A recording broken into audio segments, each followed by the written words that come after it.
Different expansion stages. The trial version of the Light Captain app is free of charge. It already contains basic functions.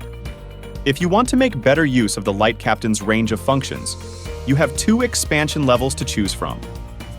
Both can be selected via the menu and the add-ons item.